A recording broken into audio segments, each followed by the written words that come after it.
Hola amigos, ¿cómo están? Este es el video de análisis, comentario al episodio 2 de Journey to the East.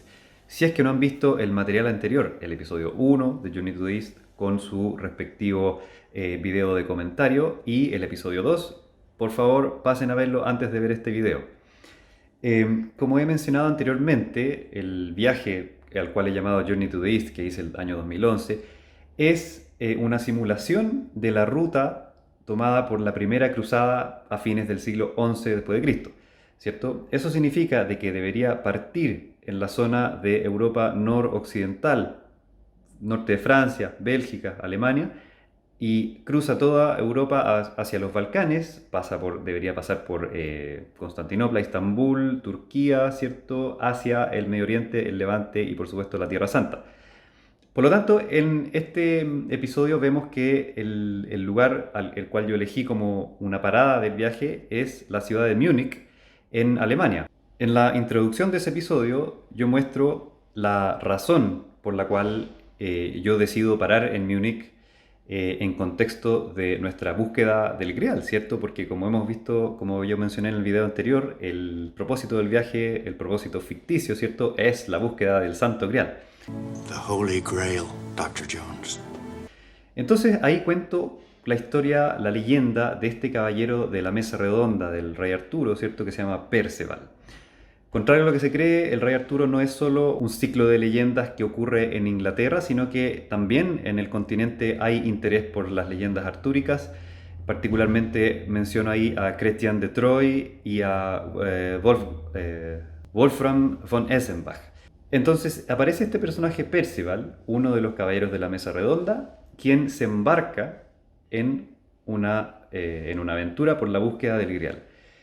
En inglés hay una palabra que me gusta mucho que es quest. En castellano no hay una palabra exacta que pueda traducir quest.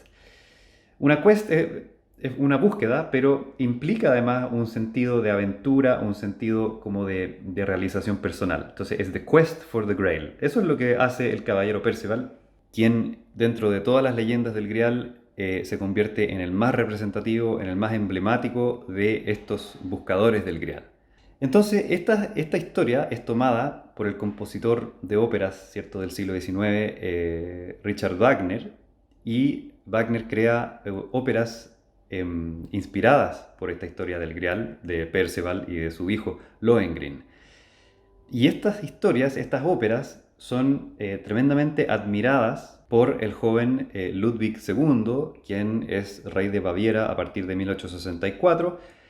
Este personaje es un soñador, es un tipo tremendamente extravagante, totalmente anacrónico. Él es como que viviera en la época de la caballería romántica, está totalmente desconectado con su propia época. Recordemos que en ese momento, el siglo XIX, la segunda mitad del siglo XIX, estamos totalmente en un momento donde la industrialización se viene muy fuerte. Ideas liberales, nacionalistas, están pesando mucho más que las ideas antiguas del absolutismo, de los reyes de capa larga, ¿cierto? Este es un rey que se identifica mucho más con los reyes antiguos. Todas estas virtudes que fueron tan relevantes en la época dorada de la caballería europea del siglo XIII, XIV, en España, Francia, Alemania, Inglaterra, cosas ya obsoletas en ese tiempo, por supuesto. En fin, este es un personaje fascinante, solo conocer su vida, y de hecho les recomiendo una película que se llama, si no me equivoco, Ludwig, una película alemana, muy buena, que cuenta su historia, y vale la pena conocerlo solamente a él, pero la mayoría de las personas que viaja a Alemania va específicamente a este sitio turístico, posiblemente el más famoso de Alemania, que es el castillo de Neuschwanstein, mandado a construir por el mismo Ludwig II. Este es el llamado castillo de cuento de hadas, ¿cierto? Un castillo tipo Disney, pero es genuino, no es construido por efectivamente los estudios Disney. Y también a él, al rey Ludwig II, se le llama el rey de cuento de hadas. Mucha gente va a visitar estos castillos sin conocer lo interesante de la historia de quien lo construyó, el rey Ludwig II. Y por supuesto, el motivo principal de nuestra parada en Múnich fue nuestro interés por conocer este lugar. No es el único castillo que mandó a construir Ludwig, hay como 3 o 4 más, pero este es sin duda el más impresionante, más que nada por su arquitectura y por el entorno en el cual está ubicado, está en la mitad de los Alpes, todo maravilloso, entre lagos, cisnes, montañas, ¿cierto? Todo muy bonito. Pero a esta visita yo le asigno este elemento ficticio en el contexto de nuestra búsqueda del Grial, viendo de que hay una conexión efectivamente entre Ludwig II, Richard Wagner y la obra de Wolfram von Eschenbach, no, me cuesta pronunciarlo, en la cual él está plenamente en conocimiento de la búsqueda del Grial y todo ese tipo de cosas. Y de hecho, dentro de sus salones en el castillo están pintadas las escenas de la ópera de Wagner y de Wolfram von Eschenbach acerca de Parzival y de Lohengrin. Obviamente no encontramos el Grial en el castillo, pero me pareció importante hacer este video de comentario acerca de este episodio de Journey to This, más que nada para mencionarles, contarles acerca de la existencia de este tan interesante personaje y las misteriosas circunstancias de su muerte. Él sigue siendo muy querido, muy estimado en la zona de Baviera, que se le llama, es un estado libre dentro de la Federación Alemana. Y bueno, se ha especulado mucho acerca del porqué de la muerte de Ludwig II a temprana edad. Se piensa que posiblemente fue asesinado, envenenado quizás. Y el motivo, bueno, él evidentemente que estaba gastando una cantidad de dinero impresionante. No era dinero del Estado, sino que era dinero de su propio, como de la tesorería real, no sé cómo se le llama, para construir estos castillos impresionantes, increíbles, pero acordémonos, estamos en el 1870, 1880, estamos a 40, 50 años de la Primera Guerra Mundial, ya estamos en los tiempos modernos, entonces él, digamos, hace lo que quiere y se da estos gustos, se da estos caprichos de creer de que vive en un mundo fantasioso, ¿cierto? En un mundo medieval de la caballería. Y quizá por ese motivo es que sus consejeros, qué sé yo, posiblemente lo mandan a matar. No se sabe nada en realidad de las circunstancias.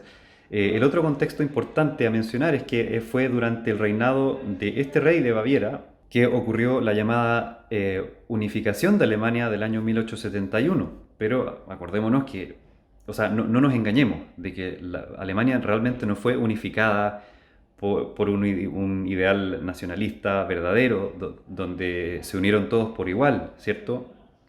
La unificación de Alemania fue orquestada en todo sentido por quizá el personaje más importante en la escena política de esa época, que es Otto von Bismarck, que él es prusiano, es de allá al noreste, más allá de Berlín. Y la unificación de Alemania es en realidad es una especie de conquista de todas los pequeños reinos, los pequeños localidades por Prusia. Claro, los prusianos hablan alemán, pero en ningún momento de la historia hacia atrás Prusia ha sido considerado Alemania. De hecho, el resultado de la unificación de Alemania es el imperio alemán, ¿cierto? Del Kaiser Wilhelm, el cual era de la dinastía reinante en Prusia. Y el primer canciller, primer ministro, no sé cómo se llama, también tenía que ser un prusiano. Entonces, imagínense ustedes lo que tiene que haber sentido Ludwig II cuando fue forzado a firmar la creación del imperio alemán bajo control prusiano, ¿cierto? Porque eso es lo que era un imperio alemán con todas las palabras, el Segundo Reich. El Kaiser Wilhelm era un Kaiser, un emperador. Entonces él fue prácticamente forzado, al igual que muchos otros pequeños duques y reyes de Alemania, a firmar la creación del imperio alemán. Entonces, ¿qué tiene que haber sentido Ludwig II, quien pertenecía a la dinastía Wittelsbach, la cual es de mucho mayor peso en Alemania, mucho más antigua y de mayor prestigio, de más fuerza, y resulta que ahora tiene que firmar lealtad a este aparecido Wilhelm de la dinastía Hohenzollern, que tiene cierta antigüedad, pero no, o sea, dentro de la escena alemana no se compara con los Wittelsbach. Entonces él vio cómo realmente el mundo moderno se estaba degenerando, se estaba convirtiendo en una cosa muy extraña con, como les decía, industrialización, ideas liberales, y se acabó esta época soñada, la época dorada de los reyes absolutos, ¿cierto? De las grandes dinastías. En fin, eso es lo que pasó y bueno, este mismo imperio alemán-prusiano es el que vemos enfrentándose a Rusia y a Inglaterra y a Francia en la Primera Guerra Mundial. En fin, muchas cosas, espero que les haya gustado. Estos son temas muy interesantes y en particular les recomiendo la película Ludwig, que relata la vida de este rey tan interesante. El próximo episodio de Journey to the East viene bien interesante porque ya entramos en tierras más orientales.